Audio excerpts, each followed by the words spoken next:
Joshua commanded the sun to stand still. King Adonijah of Jerusalem heard that Joshua had captured and destroyed the town of Ai, and then killed its king as he had done at Jericho. He also learned that the Gibeonites had signed the peace treaty with Israel. This frightened Adonijah and his people. They knew that Gibeon was a large town, as big as the town that had kings, and even bigger than the town of Ai had been. And all of the men of Gibeon were warriors. So Adonijah sent messages to the kings of 4 other kings: King Hoham of Hebron, King Piram of Jarmuth, King Japhia of Lachish, and King Deber of Ekron. The messages said, "The Gibeonites have signed a peace treaty with Joshua and the Israelites. Come and help me attack Gibeon." When these 5 Amorite kings called their armies together and attacked Gibeon, the Gibeonites sent a message to the Israelite camp at Gilgal: "Joshua, please come and rescue us.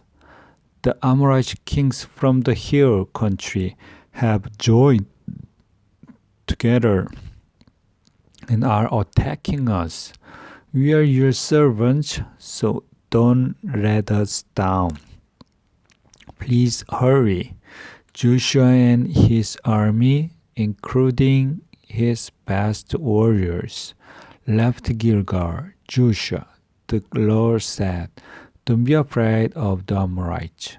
They will run away when you attack, and I will help you defeat them." Joshua marched all night from Gilgal to Gibeon and made a surprise attack on the Amorite camp. The Lord made the enemy panic, and the Israelites started killing them right and left. They chased the Amorite troops of the Lord to Beth Horon and kept on killing them until they reached the town of Azekan and Makkedah. And while these troops were going down through Beth Horon Pass, the Lord made huge hailstones fall on them all the way of Azekan. More of the enemy soldiers died from the hail than from the Israelite weapons. The Lord was helping the Israelites defeat the Amorites that day. So about noon, Joshua prayed to the Lord loud enough for the Israelites to hear. "O Lord, make the sun stop in the sky over Gibeon, and the moon stand still over Aijalon Valley." So the sun and the moon stopped and stood still until Israel defeated its enemies. This poem can be found in the book of Jashar. The sun stood still and didn't go down for about a whole day. Never before and never since has the Lord done anything like that for someone who prayed. The Lord was really fighting for Israel. After the battle, Joshua and the Israelites went back to their camp at Gilgal. Joshua killed the 5 enemy kings. While the enemy soldiers were running from the Israelites, the 5 enemy kings ran away and hid in a cave near Majakeda. Joshua's soldiers told him, "The 5 kings have been found in a cave near Majakeda." Joshua answered, "Roll some big stones over the mouth of the cave and leave a few soldiers to guard it. But you and everyone else must keep going after the enemy troops, because they will be safe if they reach their walled towns. Don't let them get away. The Lord our God is helping us get rid of them." So Joshua and the Israelites almost wiped out the enemy soldiers.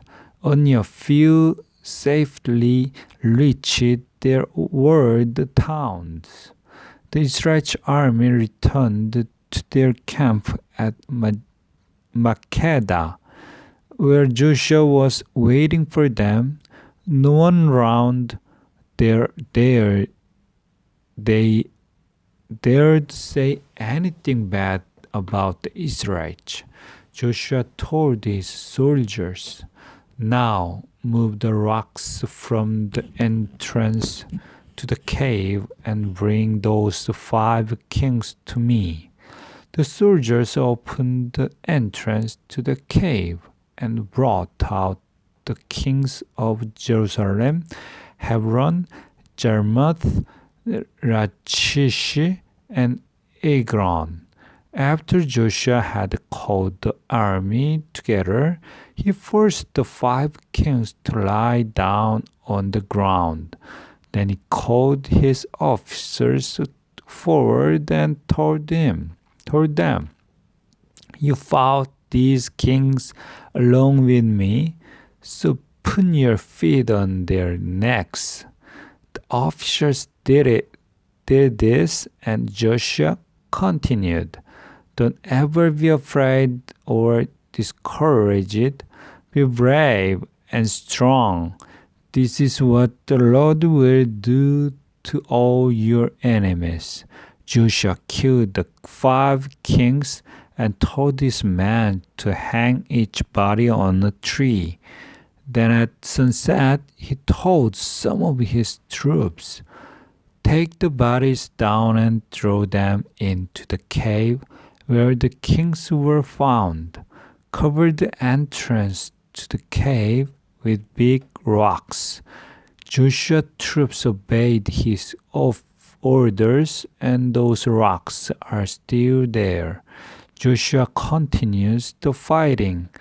Later that day, Joshua captured Makkedah and killed its king and everyone else in the town, just as he had done at Jericho. Joshua and his army left Makkedah and attacked the town of Libnah. The Lord let them capture the town and its king, and they killed the king and everyone else, just as they had done at Jericho. Joshua then led his army to Lachish, and they set up camp around the town. They attacked, and the next day the Lord let them capture the town. They killed everyone, as they had done at Libnah. King Huram of Gezer arrived to help Lachish, but Joshua and his troops attacked and destroyed him and his army. From Lachish, Joshua took his troops to Argon, where they set up camp surrounding the town. They attacked, captured it that same day, then killed everyone as they had done at Lachish. Joshua and his army left Ekron and attacked Hebron. They captured the town and the nearby villages, then killed everyone, including the king. They destroyed Hebron in the same way they had destroyed Ekron. Joshua and the Israelite army turned and attacked Debir. They captured the town and its nearby villages. Then they destroyed Debir and killed its king, together with everyone else, just as they had done with Hebron and Ribnah. Joshua captured the towns everywhere in the land, in the central hill country and the foothills to the west, in the southern desert and the region that slopes down toward the Dead Sea. Whenever they captured the town, he would kill and king and everyone else, as the Lord God of Israel had commanded. Joshua wiped out towns from Kadesh Barnea to Gaza, everywhere in the region of Goshen, and as far north as Gibeon. The Lord fought on Israel's side, so Joshua and the Israelite army were able to capture these kings and take their land. They fought on battle after another. Then they went back to their camp at Gilgal after capturing all that land. Joshua 11. Joshua captures towns in the north. King Jabin of Hazor heard about Joshua's victories, so he sent messages to many nearby kings and asked them to join him in fighting Israel. He sent these messages to King Jobab of Madon, the kings of Shimron and Akeshah, the kings in the northern hill country and in the northern river valley south of Lake Galilee, and the kings in the foothills and in Naphtali to the west. He sent messages to the Canaanite kings in the east and the west, to the Amorite, Hittite, Perizzite, and Jebusite kings in the hill country, and to the Hivite kings in the region of Mizpah, near the foot of Mount Hermon. The kings in their armies went to Meron Pond, where they set up camp and got ready to fight Israel. It seems as though there were more soldiers and horses and chariots than there are grains of sand on a beach. The Lord told Joshua, "Don't let them frighten you. I will help you defeat them, and by this time tomorrow they will be dead. When you attack, the first thing you have to do is to cripple their horses. Then after the battle is over, burn their carriage." Joshua and his army made a surprise attack against the enemy camp at Meron Pond and crippled the enemy's horses. Joshua followed the Lord's instructions, and the Lord helped Israel defeat the enemy. The Israelite army even chased enemy soldiers as far as Mishrapathmaim to the northwest, the city of Sidon to the north, and Jippa Valley to the northeast.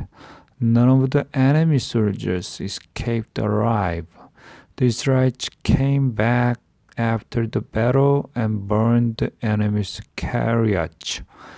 Up to this time, the king of Hazor had controlled the kingdoms that had joined together to attack Israel.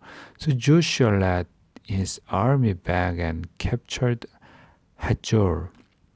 He killed its king and everyone else. Then they set the town on fire. Joshua captured all the towns where the enemy kings had ruled. These towns were built on small hills, and Joshua did not set fire to any of these towns except Hazor. The Israelites kept the animals and everything of value from these towns, but they killed everyone who lived in them, including their kings. That's what the Lord had told his servant Moses to do. That's what Moses had told to Joshua to do. And that's exactly what Joshua did.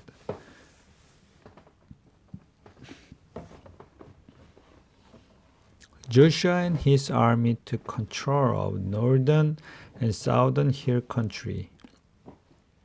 The foothills to the west, the southern desert, the whole region of Goshen, and the Jordan River Valley. They took control of the land from Mount Halak near the country of Edom in the south to Baal Gad in Lebanon Valley at the foot of Mount Hermon in the north. Joshua and his army were at war with the kings in this region for a long time, but finally they captured and put to death the last king. The Lord had told Moses that he wanted the towns in this region destroyed and their people killed without mercy. That's why the Lord made the people in the towns stubborn and determined to fight Israel. The only town that signed a peace treaty with Israel was the Hivite town of Gibeon. The Israelite army captured the rest of the towns in battle. During this same time, Joshua and his army killed Anakim from the northern and southern hill country. They also destroyed the towns where the Anakim had lived, including Hebron, Devere, and Anab. There were not any Anakim left in the regions where the Israelites lived, although there were still some in Gaza, Gath, and Ashdod. That's how Joshua captured the land. Just as the Lord had commanded Joshua, Moses and Joshua divided it up among the tribes. Finally, there was a peace in the land. Joshua 12. The kings defeated by the Israelites. Before Moses died, he and the people of Israel had defeated 2 kings east of the Jordan River. These kings had ruled the region from the Arnon River Gorge in the south to Mount Hermon in the north, including the eastern side of the Jordan River Valley. The first king that Moses and the Israelites defeated was an Amorite king Sihon of Heshbon. The southern border of his kingdom ran down the middle of the Arnon River Gorge, taking in town of Arrow on the northern edge of the gorge. The Jabbok River separated Sihon's kingdom from the Ammonites on the east. Then the Jabbok turned east-west and became his northern border, so his kingdom included the southern half of the region of Gilead.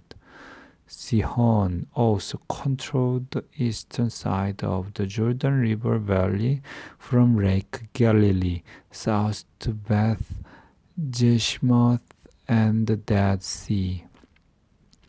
In addition to these regions, he ruled the town called Slope of Mount Pisgah and the land south of there at the foot of the hill. Next, Moses and the Israelites defeated King Og of Bashan, who lived in the town of Ashtaroth part of each year and in Edrei the rest of the year. Og was one of the last of the Rephaim. His kingdom stretched north to Mount Hermon, east to the town of Salekah, and included the land of Bashan as far west as the border of the kingdoms of Geshur and Makkah. He also ruled the northern half of Gilead.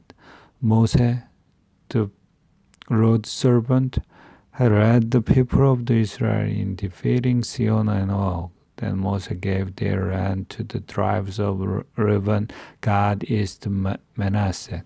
Later, Joshua and the Israelites defeated many kings west of the Jordan River from Baal-Gad in Lebanon Valley in the north to Mount Harak near the country of Edom in the south. The region included the hill country and the Phufil, the Jordan River Valley and its western slope, and the southern desert.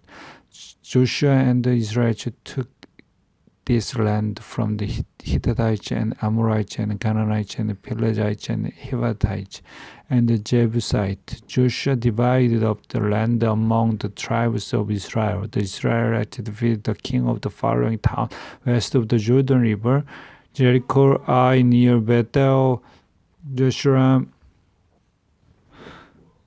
Jerusalem, Hebron, Marmoth, Lachish, Ekron, Jerjar, Devir, Kedar, Hormah, Arad, Ribnah, Adullam, Makada, Bedel, Taptua, Hapa, Apek, Ratziron, Madon, Hazur, Simron, Meron, Achesha, Takana, Megiddo, Kadesh, Jokneam on Mount Carmel, Dor in Naphtali, Golen in Galilee, and Tijar. There were 31 of the kings in all.